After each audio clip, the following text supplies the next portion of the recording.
Syriac as a living culture and language. Today we miss one of the speakers, I think, so we are going to give a bit more time in case it's needed for the two speakers.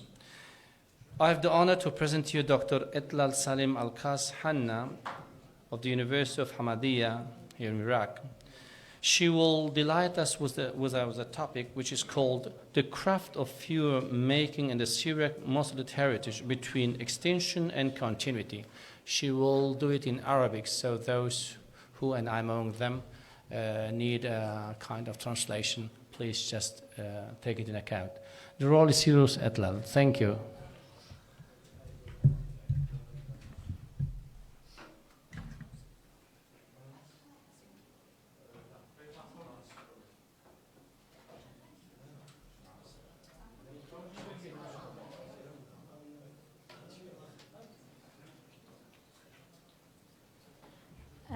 Thank you so much, رابي أفرام. بداية أود أن أقدم شكري الجزيل لإدارة السيمبوزيوم الأول السرياني الأول في الوطن. شكرا جزيلا لرئيسي السيد كلدو غنى على هذه الدعوة. شكرا للإدارة، شكرا للجنة العلمية على قبول ورقتي البحثية. ورقتي البحثية بعنوان حرفة صناعة الفراء في التراث السرياني الموصلي بين الاندثار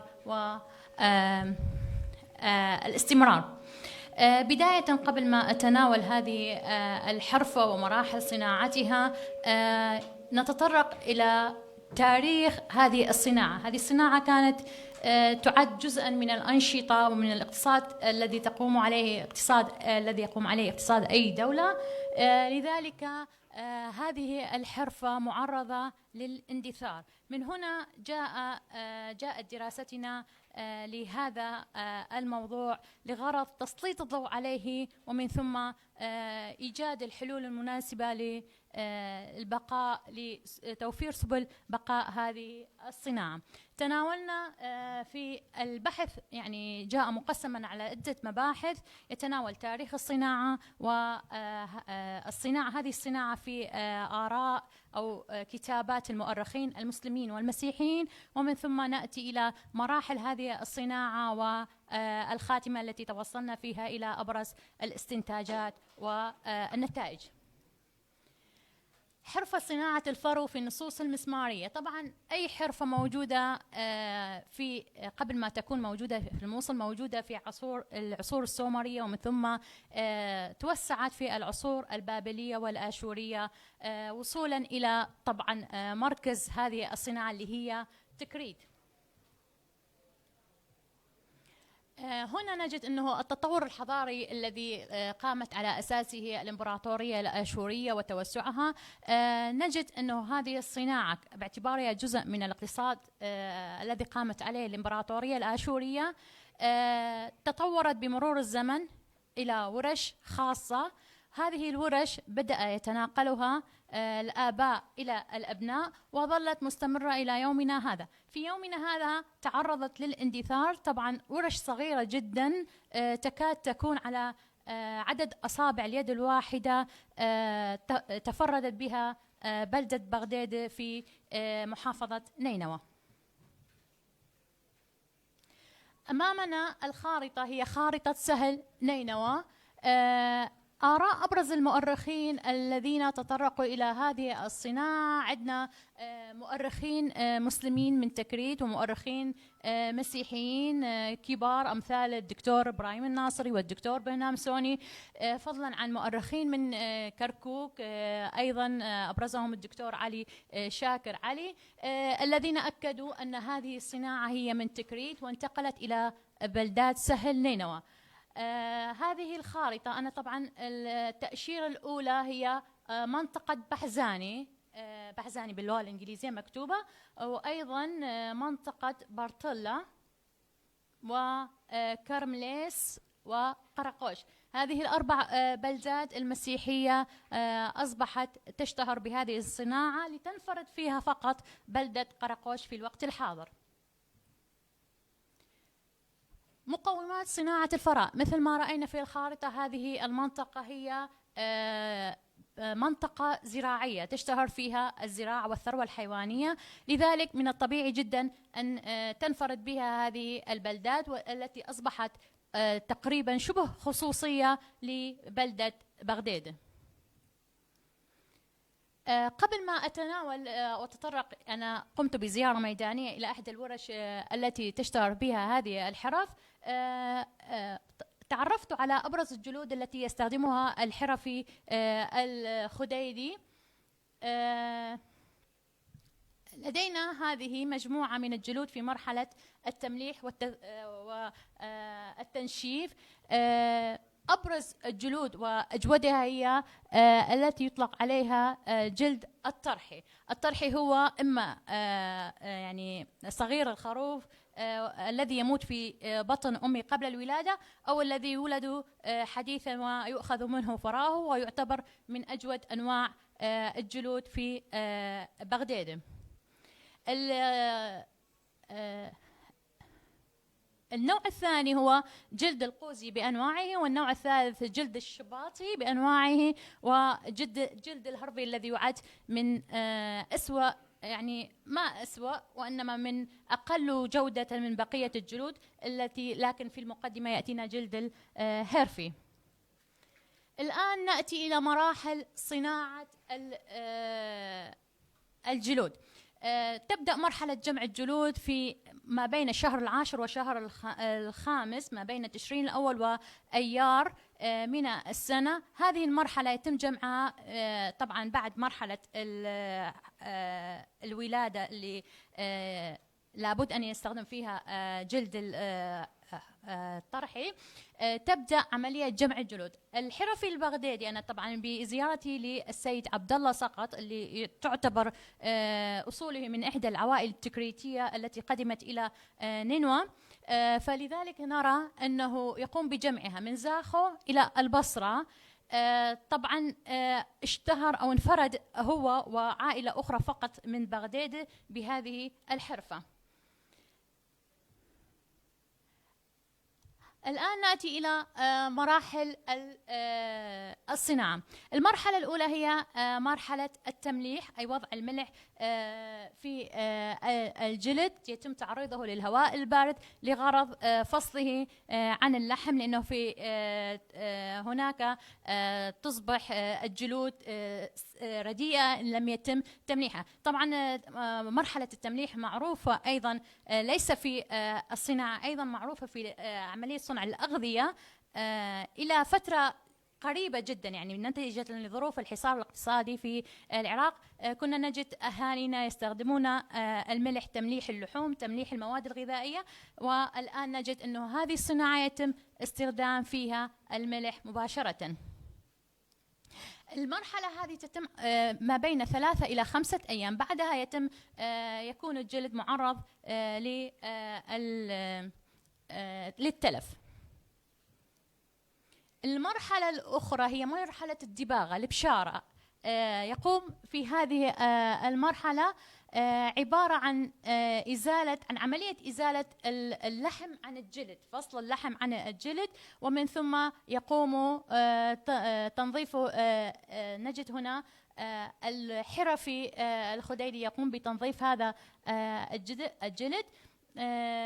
يستخدم فيها عدة مواد. أبرز هذه المواد الحمضية هي الجبن، والذي يتكون يعني من عدة مواد كيميائية من البوتاسيوم أيضا.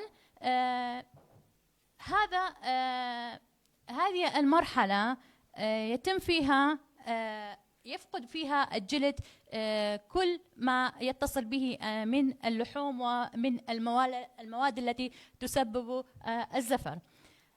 أيضا هذه مجموعة من جلود الطرحي المبشورة، يعني كلا بشرته وكلا خليصة واضح، فهي جاهزة لمرحلة التليين.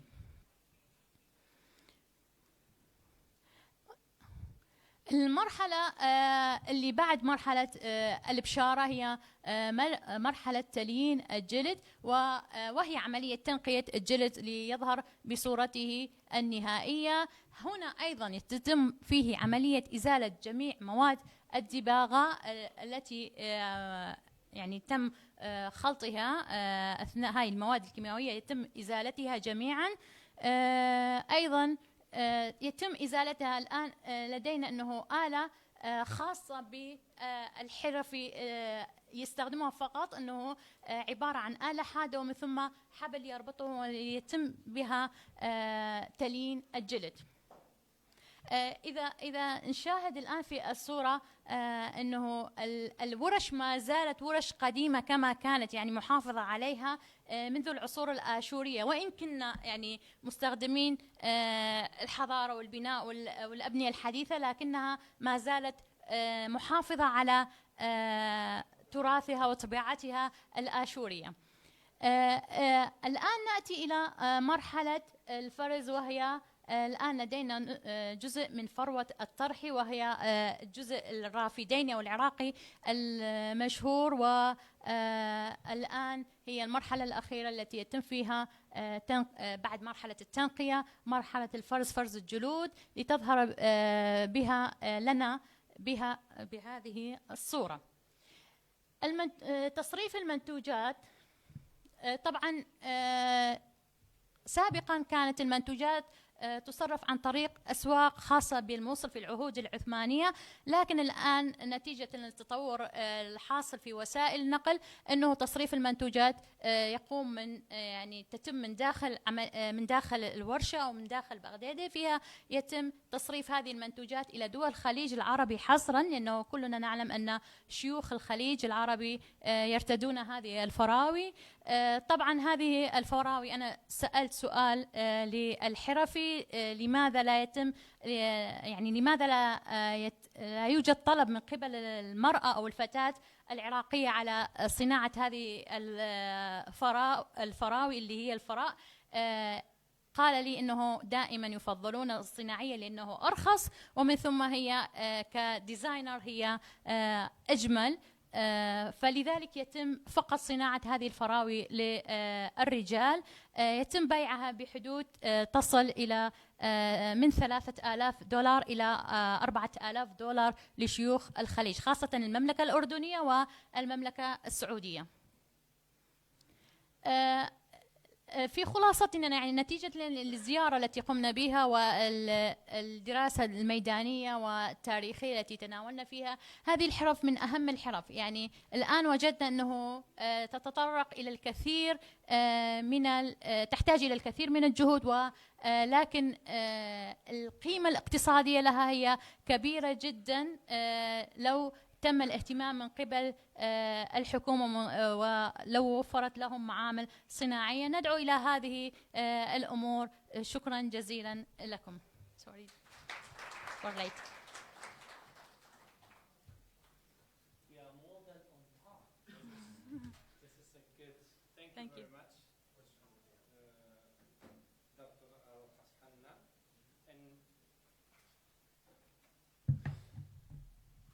Well, our next speaker, most of you know him, so I think an introduction is not needed.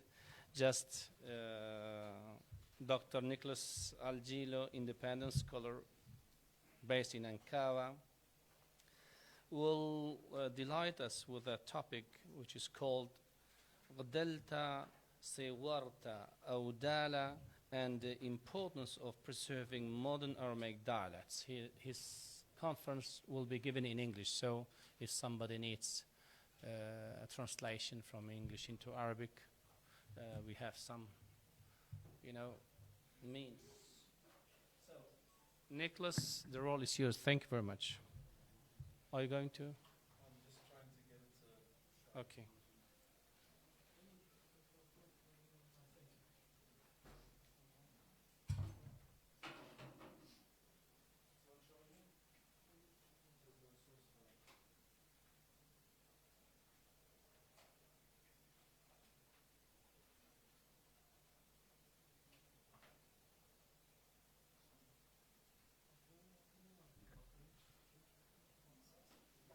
sometimes the technology, it needs its time. So just be patient, please, a bit, and we are going to start immediately.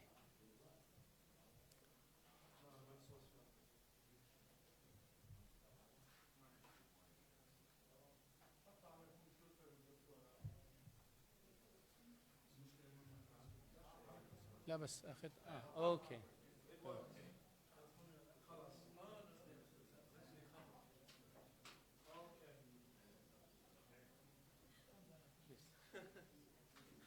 Thank you very much, Professor.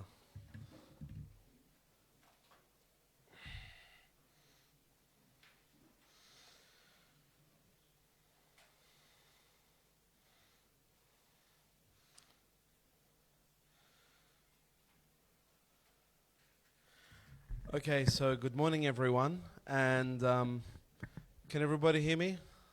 Yeah? Okay. If you haven't already been involved in organizing an international academic conference, I recommend do not. It's very difficult and very stressful. So, today I'm going to be talking about 3 words in various dialects of Neo-Aramaic and how they illustrate the need for the preservation of these dialects. Sorry, you have your hand up. الأسئلة ناخذها بعد يعني بالنهاية بالأخير بالنهاية راح ناخذ الأسئلة. Okay, so due to their adherence to churches which utilize classical Syriac as a liturgical language, ethnic Assyrians from northern Mesopotamia have often additionally been categorized as Syriac speakers. The more complex reality, however, is that they actually speak dialects of modern Aramaic, which, while ultimately related to Syriac, are quite different in terms of morphology, syntax, and even vocabulary. On the one hand, Syriac is mostly used within a religious context, with a smaller number of extant texts containing subject matter that is historical, narrative, medical, magical, philosophical, and scientific in nature. Conversely, Neo-Aramaic dialects were largely unwritten until the 16th century, contain a wealth of knowledge relating to folklore, domestic and occupational and geographical themes. Now, there is a tendency, however, to downplay the importance of modern Aramaic dialects in favor of classical Syriac, which attains the status of being a prestige language. As a result, providing education in Neo-Aramaic, in addition to cultural and literary production in it, often take a back seat to the continued focus on classical Syriac. Now, this paper shall present the example of the 2 Neo-Aramaic topographical terms qadalta and siwarta, and the agricultural term odala, which are not found in any other Semitic language, let alone Syriac or any other form of Aramaic, in order to highlight the importance of Neo-Aramaic as a living language in sync with its surrounding environment. So I will first treat the word qadalta, which cannot be found in any classical Syriac dictionary. Instead, one can only find the masculine form qadala, which Odo describes as the backside of the body part which joins the head to the shoulders. That's quite descriptive.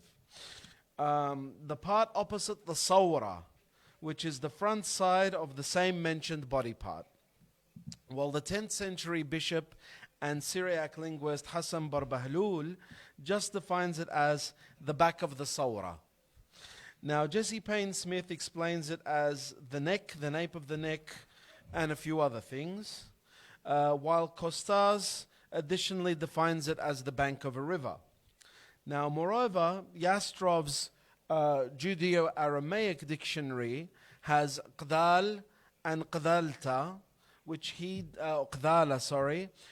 defines as the neck, the hind part of the head with the neck or the back. Now, basically this area here. So this word has a cognate in the Arabic qadal, meaning the back of the head or the nape of the neck, but no cognates seem to exist in Hebrew or Akkadian. Now, the first appearance of the feminine form qadalta, plural qadalyate, however, is in Robert Payne Smith's Thesaurus Syriacus, which describes it as being a Neo-Syriac word from a glossary by American Presbyterian missionary David Tappan Stoddard, who worked in Urmia between 1843 and 1857, his death in Urmia in 1857. Now, this is defined in Latin as via angusta per montes, a narrow road through mountains. Now, Maclean's Vernacular Syriac Dictionary defines it as a mountain pass or the neck of a bottle.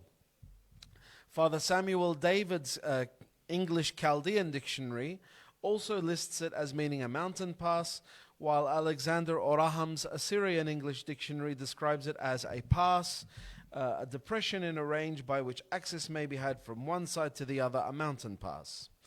What is interesting here, however, is that the word only exists in modern Aramaic, not classical Syriac.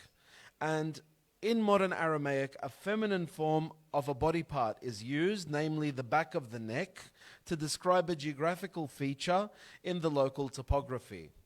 No classical Syriac dictionary hints that the word qadalta could mean a mountain pass. So that's very important. So, more obscure, however, is the topographical term siwarta, which does not even appear in any dictionaries of modern Aramaic. The closest words found in Maclean, David, and Oraham are surat or surta, meaning image, picture, etc. Nevertheless, these are definitely not the word that we are looking for. I first came across the word siwarta while reading the book of Ashitha by Odisho Malko, where he noted a geographical feature to the west of the village, and I'm sorry I don't have a better picture. He noted a geographical feature to the west of the village called Siwarta Dione, meaning the Siwarta of the doves. Now, after traveling to this area, now in Turkey's Hakkari province, I discovered that the same area is called Suari Kutra Geçidi, which in Turkish basically means the cavalry cruiser pass, which means nothing. Now, I soon realized, however, that this was a Turkification of the local Kurdish name Suara Kotra, roughly translating to horsemen of the doves. And it's closer to the Assyrian name for it, obviously.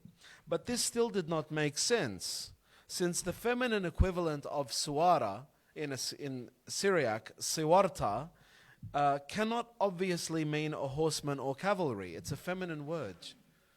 So, while doing more research on the term, I found that there is another mountain pass in Hakkari known as Suari Khalil Geçidi, while in northern Iraq you have the villages of Suara or Suare, also known as Siyar or Siare, and Suara Tuka, also known as Siaratika, near Ahmadiyya. Also you have a place called Siara Staure, near Zaho, and Mala Suar, near Margasor, and Siara, to the south of Suleymaniya. Now, I noticed at the same time that various Assyrian informants that I asked knew the village of Suara as Siwarta, and they reported that Suara Tuka was known by the elders as Siwarta Tuka, and they also identified another Siwarta at the village of Betanure in Barwari Bala. Now, indeed, here you can see where all of these places are. Most of them are in the north, but you see Siara is very, very far south.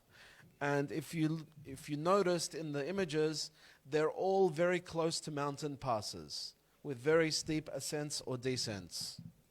So this also shows you how high up they are. So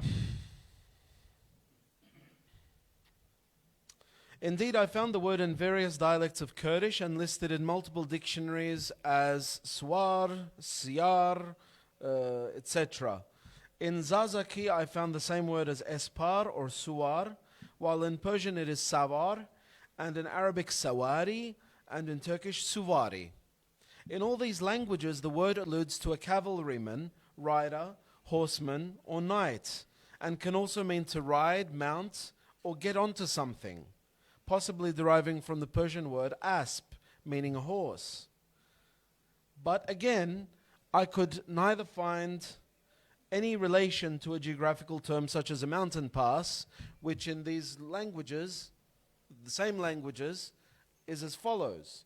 You have Berekachia, which means the neck of a mountain in Kurdish. You also have Gaurik, which means the throat.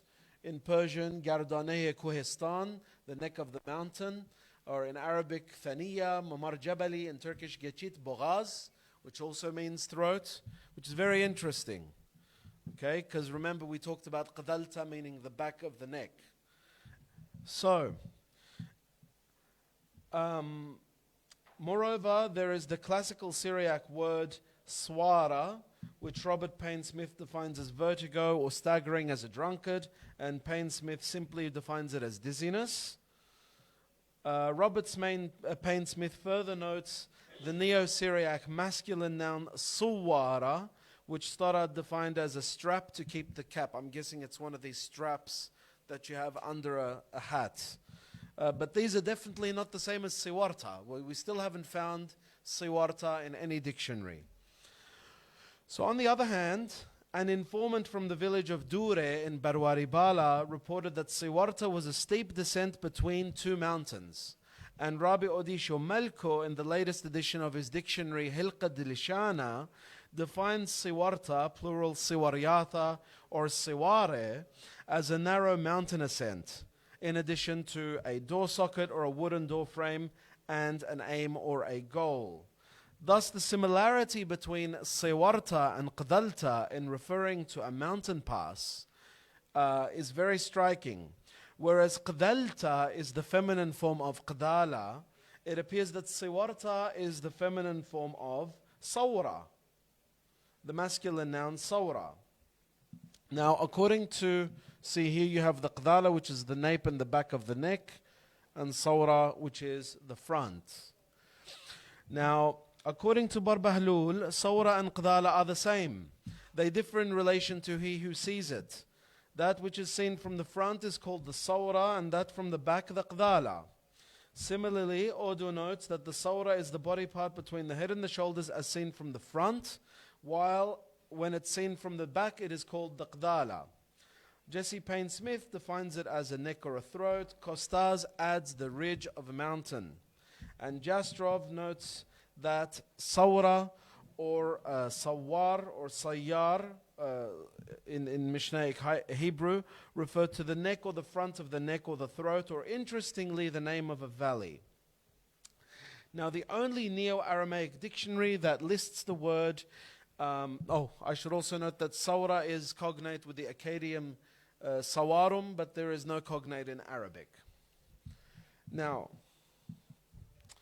the only early Neo-Aramaic dictionary that lists the word is Orahams, which just defines it as the neck or the part of an animal connecting the head and the trunk or the body. On the other hand, in addition to the throat, neck, and a camel's hump, Manna defines Sawra in Arabic as Aqaba, meaning a mountain road, a steep pass or bottleneck, and further describes it as a narrow, arduous descent in the mountain. Murtaqa dayiq sa'ab fi jabal. So the evidence, therefore, points to the word siwarta having been borrowed from Aramaic into Kurdish and then subsequently into Turkish without translating it as a place name rather than a geographical term. This makes sense even more when Rabi Odisho explained the meanings behind the names Siwarta Diyawne and Siwarta Ittuka. The first was a high rocky pass to which thousands of doves would flock in early spring and late autumn, benefiting from the warmth provided by the sun as it rose over the valley of Arush in the west and set over the valley of Ashitha in the east. Now the second was so named because one cannot perceive any danger from attack until he reaches the summit of the steep slope, and after which he would be too tired and it would already be too late. It was therefore hazardous, and many Assyrians came to be killed there by Kurdish bandits. For this reason, it was called the Siwarta of Tuka, which in Syriac means harm, loss, injury, trick, fraud, misery, or oppression. Siwarta Tuka. Now, another word for a mountain pass in the Neo-Aramaic dialects of Barwari Bala and Tiare, which I heard used at Dure just this past July, is Taretha, which no doubt is the feminine form of Tar'a, meaning a gate, door, etc.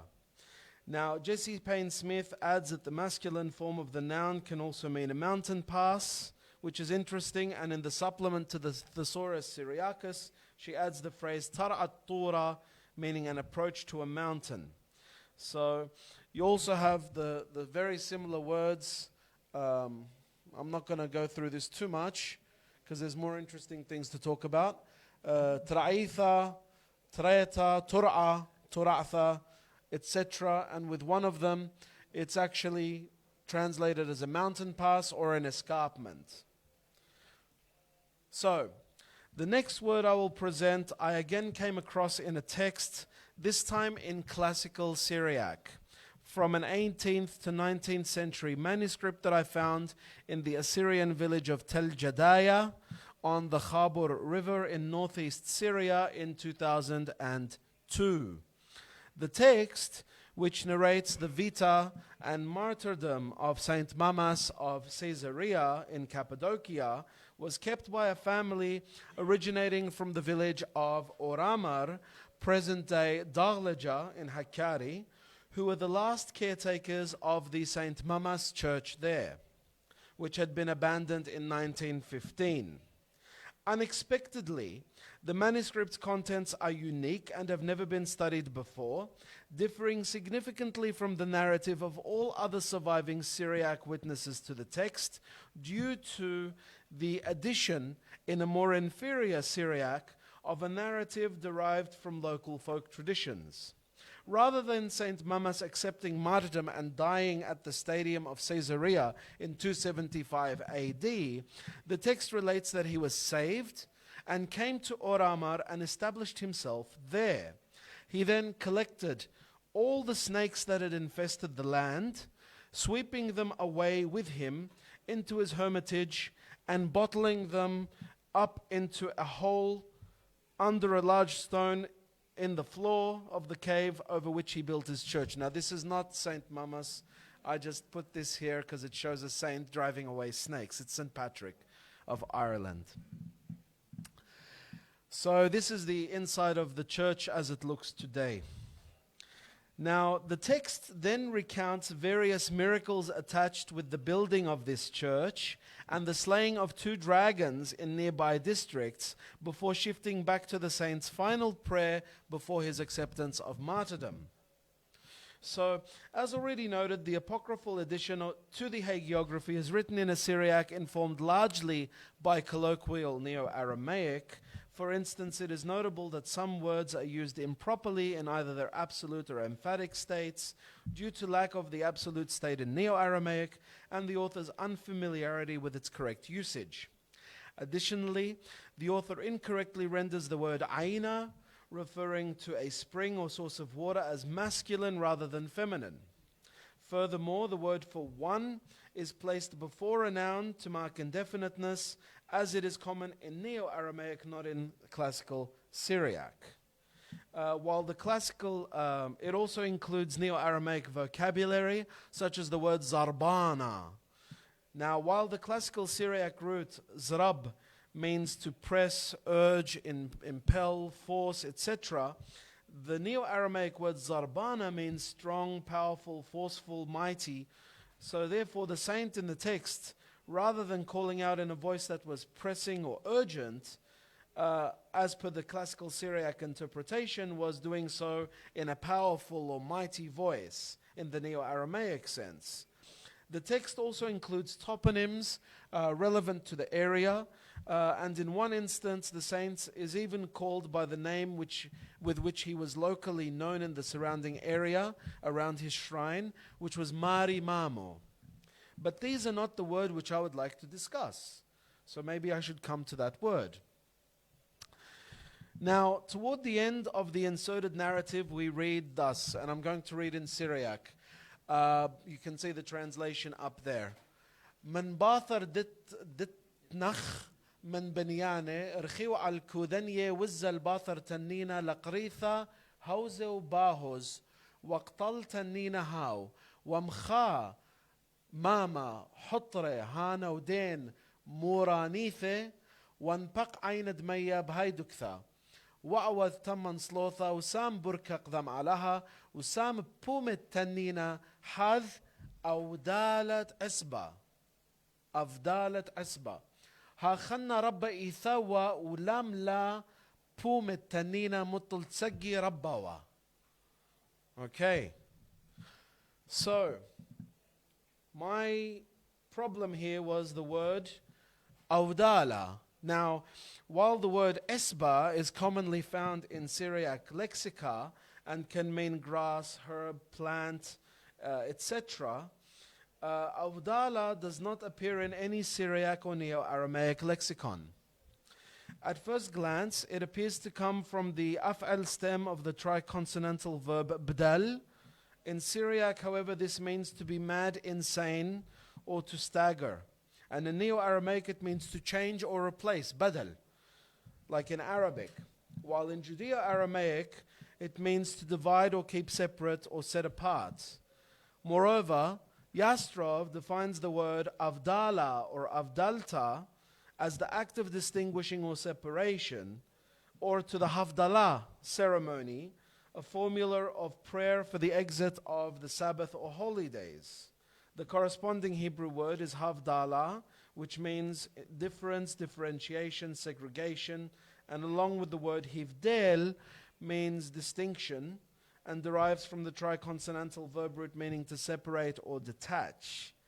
Now, I also considered that the word could have been spelled incorrectly. And I found the Syriac word udala, which means complaint, blame, reproof, reproach, from the verb meaning to find fault with, blame, or complain of, which is cognate with Arabic adala, meaning to deceive, to decide justly, to apportion equally, assess or estimate. It is therefore hardly conceivable that the word in the text, awdala, is either of these, right? And can be paired with esba. So how can you have a complaint of grass? How can you have a separation of grass? None of it makes sense. In order to refer to a physical thing which was placed in a dragon's mouth nonetheless. So I couldn't even find any cognates with Akkadian. So when I first presented, I skipped. When I first presented this dilemma to a Syriac lexicography conference at St. Petersburg in 2014, I proposed that awdala meant some form of partition consisting either of a large plant or maybe constructed or woven out of grass. Now, that was until 2017 when I was going through some photographs that a friend had uploaded onto Facebook of a visit that he made to the Assyrian village of Gaznach in Turkey's Şırnak province in 2008. Now, in one of his photos, he's standing on a large triangular haystack, and he had captioned the picture, Odala. So later I found out that MacLean had listed this as Udala, with a wow, not a bet.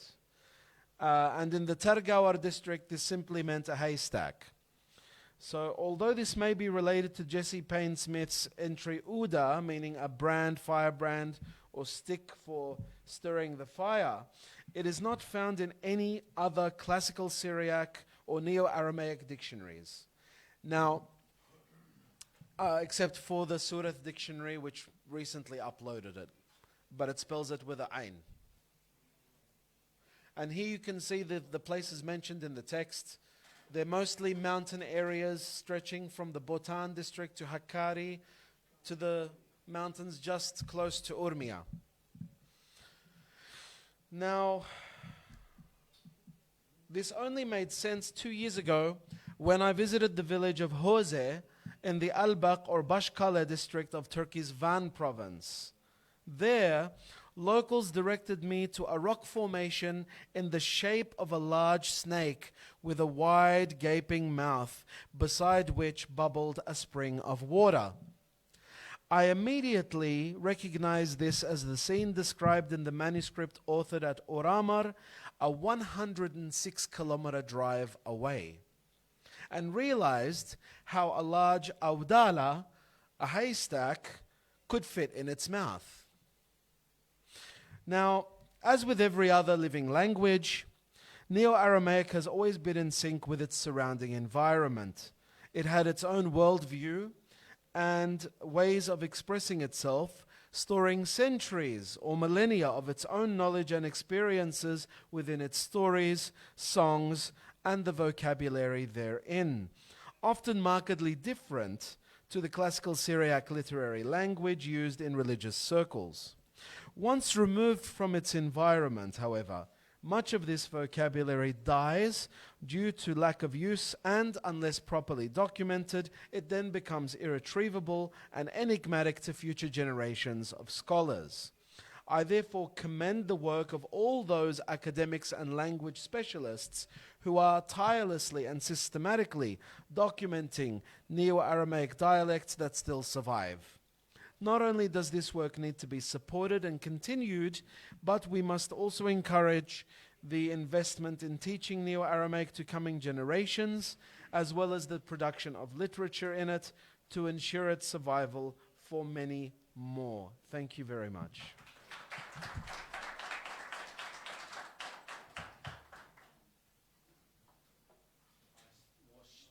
Showing him that he has still 5 minutes, but he cut off, I don't know. Anyway, thank you very much, Dr. Algilo. As you know, Dr. Algilo has a huge talent, but also a big inconvenience. You know he exists, but you never know where he is. Just you should have had a look about the travels he has done in the last time, researching and working hard. So thank you for this insightful conference that for sure helps us to enrich our vocabulary of the modern Aramaic or Neo-Aramaic.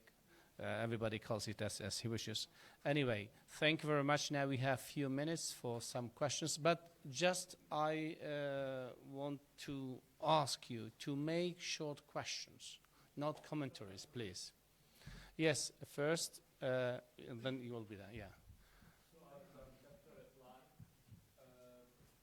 Can some, yeah. Oh, just we need someone to take the microphone around. Yeah, please. I'll do it. That's okay. Hi, sir. Is it on? Third. Yeah, it goes. Yes. هل هناك بيانات تدل عن أن الجلد whatever that النوع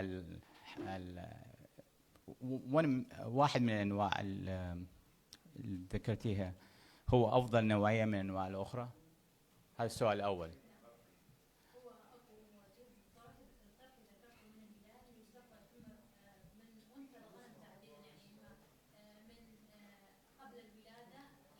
Wait.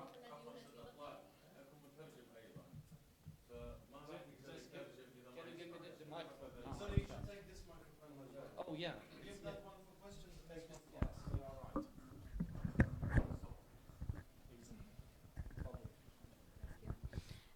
أوكي. أفضل أنواع الجلود هو جلد الطرحي الذي يعد من أجود أنواعها وأفضلها، وهو يؤخذ من الخروف وهو في بطن أمه النعجة، أنثى الخروف أنثى الغنم تحديدا، في حال وفاتها أو أثناء يستخرج منها أثناء الولادة. الطرحي تحديدا.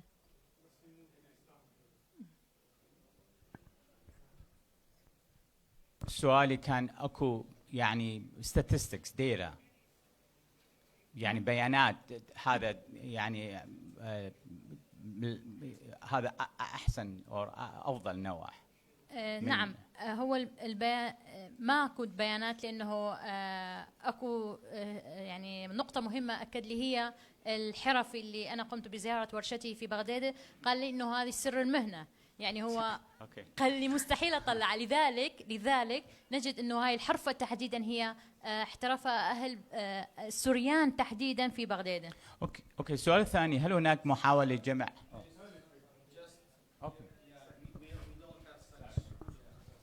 ممكن أسأل الدكتور أفرام أيضا؟ أبدأ بك يعني. يس وبعدين شو اسمه دكتور أفرام. لازم ذكرت نعم، ذكرت أن مار قرداغ اتفقنا على ولادته في أجيال.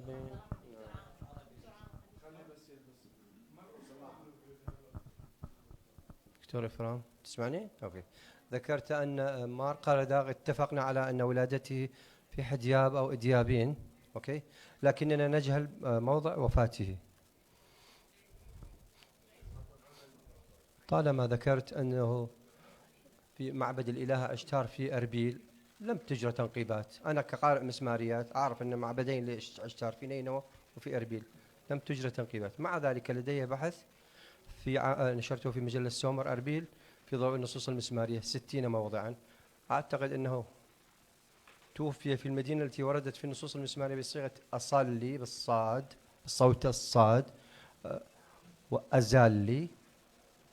ستتحول في العصور الوسطى وفي المصادر السريانية إلى كفر عوزيل، كفر عزي، ترعيل، حيث كنيسة مار ميخائيل.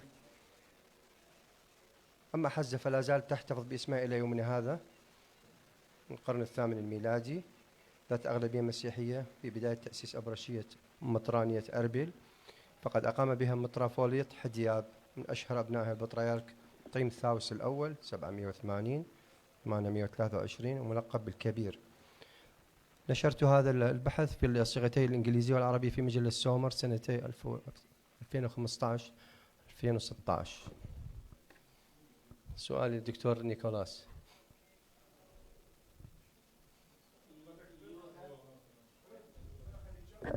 Okay. You have done much more than a question, a commentary. So, in this sense, the location, which is, you know, they are references according to the Neo-Assyrian Empire's annals. More or less, we know where the Haikla or the temple of Ishtar was constructed. And according to that, the people locate the place. He didn't die, he was killed, he was stoned, by the way. So there are some people who mean that the place where this place was clear indicated is in Ankara. Okay, it's very, the hill we passed yesterday, very next to it, it probably could be also the place, but I'm not sure. So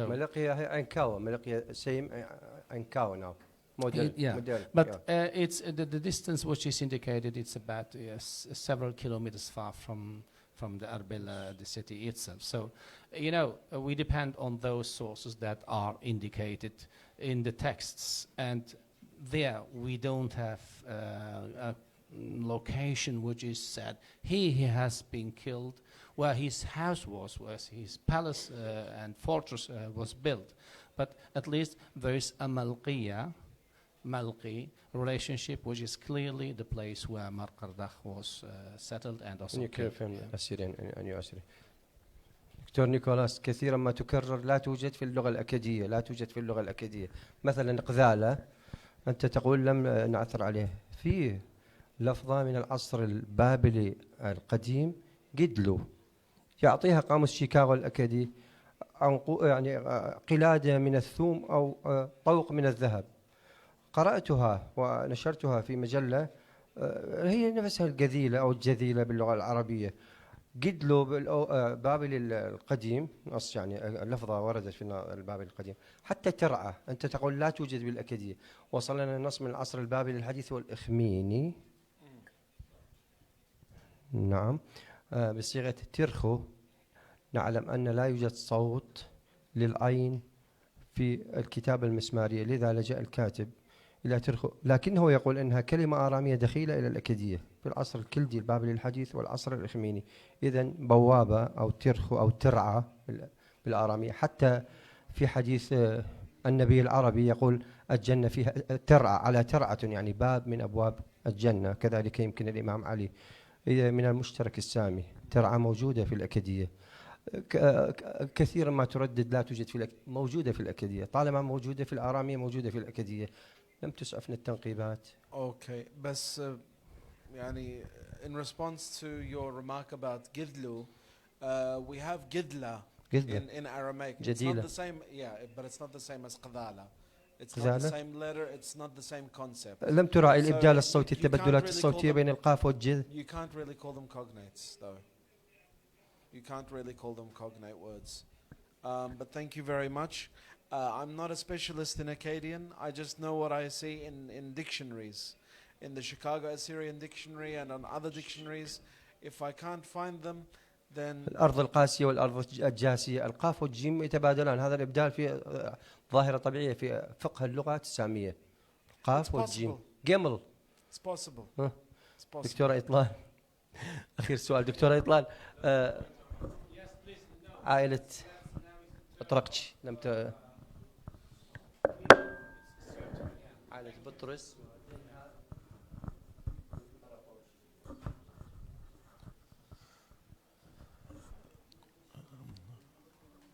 I think I'll speak. Now it comes to me, it's short. I will be very succinct. Okay. Tell me how long should I be? 30 seconds or 10 seconds? First, I would like to thank everyone for their wonderful papers. Dr. إطلال, it's not a question, but I would love to see a follow-up paper on this in terms on how it's marketed and how is it sold. That in itself would be very, very interesting paper. I would love to. أقولها بالعربي. حضرتك جنابك وثقتي كيفية صناعتها وماهياتها وجودة الجلود.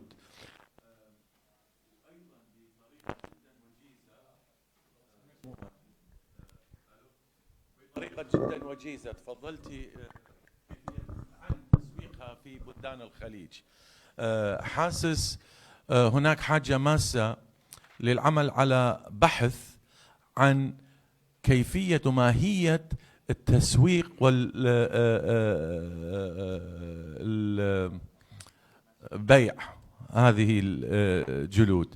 أتصور يعني سيكون بحث جدا جميل.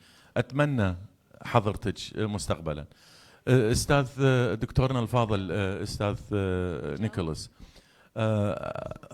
هاي بالك الأخ أنو لم ترجم لي السور. Let us do it in English. I quite like what you did actually. There are wonderful things, but my question is on udhala or hudhala sometimes in some dialects.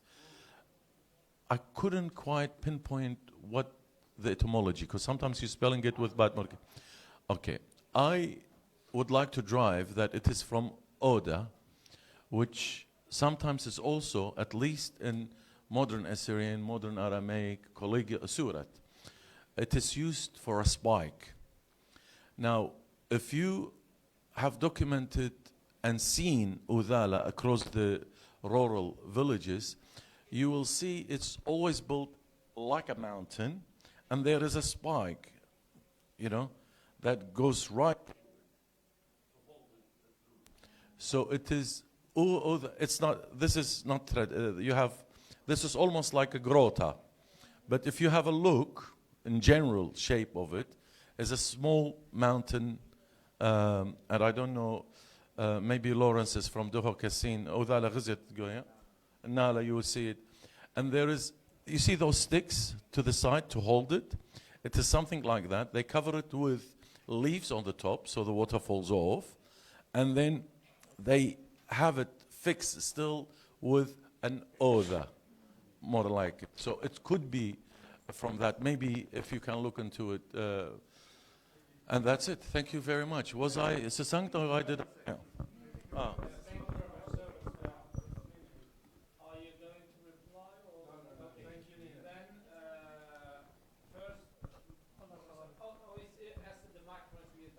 Mine will be quick. Excellent papers, Dr. Mulashimu. إطلال. I love that paper, by the way. But question about the survivability and sustainability of this trait, of this mihna. Is it just one person that's now doing this in Baghdad? يعني عربي 40 سنة ما حاكي عربي أجرب بس مكسر بس شخص واحد يسوي هذا الشغل الباقي ببغداد اكو ناس ودا يعلمون الاطفال على مود تبقى هاي المهنه. الحرفه هي صارت يعني وراثه من الاب الى الابن. يعني الشخص اللي زرته هو حاليا مدرس الفيزياء، بحيث انه طور هذه المهنه، ادخل حوامض كيميائيه جديده فيزيائيه الى المهنه. ورشتين فقط في قرقوش، فأنا زرته لأنه قريب علي. أحدهم وهي نفس المهنة ونفس الصناعة، الاثنين سألتهم نفس الشيء. فالأكثر أنه دخلت مع مدرس الفيزياء لأن حسيت أنه كان أضاف مواد كيميائية جديدة إلى المهنة، فلذلك اخترت هذا الشخص. أما بخصوص التسويق فتأكد أنه أنا ذكرت أنه النقل، احنا وسائل حديثه جدا متطوره، فتاتي من شيوخ الخليج. يعني شيوخ الخليج هم اكيد من يقومون بشرائها. السيارات تصل الى بغداد، شيوخ المملكه العربيه السعوديه، المملكه الاردنيه الهاشميه، ايضا السيارات تصل الى الورشه، تاخذ المنتوج وتغادر بغداد. شكرا. Okay.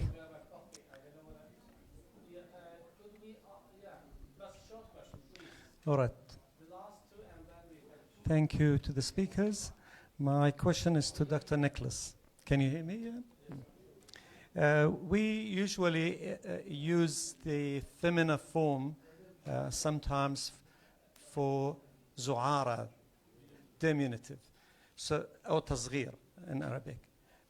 As you can see, we say إلانا إلانتا, and this قدلتا or صورتا or even ترعتا, it can be used as زعارة, but in different contexts to mean something else. Don't you think that is the case? I'm not sure because, well, when you're talking about aqdala or a sawra, you're talking about something quite small. But when you're talking about an actual geographical feature in a mountain, like a mountain pass, it's quite large.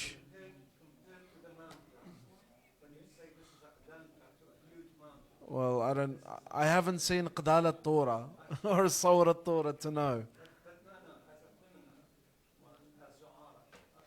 Could be. Could be. It's possible. Okay, thank you. Now, رابي نيكالوس محكن سورث بس مجان خلاص ملوء طيمانة بس خمندي مروخ أودالا ليثن جوجلك سيقونات لغزيلي بس شرشة دياح كسيا بذل بذالة اثبذل ديلا بوشاقة ديا كسيا فصل بالعربي أو هدر أو بس كذا، أنا لك خزن خفص أو فرز. يعني إن دارخ الآية مخطوطة بديابة إيبا معاني كبيرة من فرز، لأنه العزبة ديلا حشيش أو قلة. إيه من دي ترى الصورة كسيا عفوا يعني مقدمة دشنتد تصدرة إيه، لأنه كيميرا جو مزمورة كيمر مشحى دهرون ناحس من دقنة على صورة خوتينة، يعني على صدر خوتينة يعني قميص كوتينة هي. فهذه يعني خيباتي لقوك بس أما الدرميري تنيثة قميثة أتمنى يعني دارت اللحقو شرشة دي يحدي البذل. انا يعني ودي احتمال بس لكم خشونا يعني فرز او دانا هلاكيله بس او زاله كسي فرز او فصل او كذب او خداع بس لك خازن خاف فصل يعني خاف فرز قاعد خازخ اخر تهلا بلا زحمه خازخ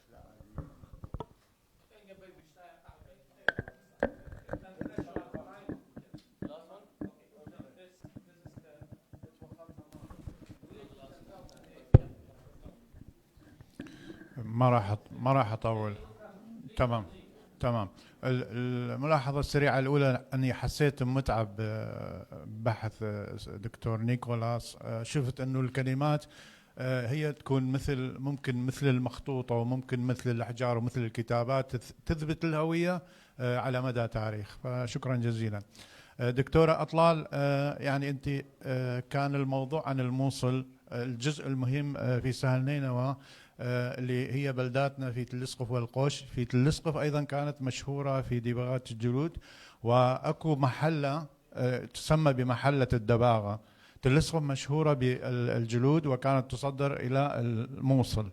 الشيء الثاني الشيء الثاني انه اكو خطاطين هسه ومنهم خطاط بشار انه بدا يستعمل الخط السرياني في الخط على الجلود. واحد منهم هداء الى زياره البابا، فايضا يستعملوا بشار البغدادي. في الشيء الثالث احنا بالقديم فصل اجزاء اللبن كان يستعمل شيء يسموه جوذا اللي هو ايضا من الجلد ويستعمل في فصل الزبده عن الحليب. شكرا.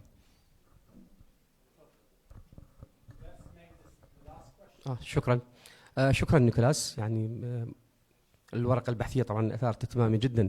في مفرقة سوارة هنالك في جبل سينار بالقرب من ممر باب شلو، ربما تعني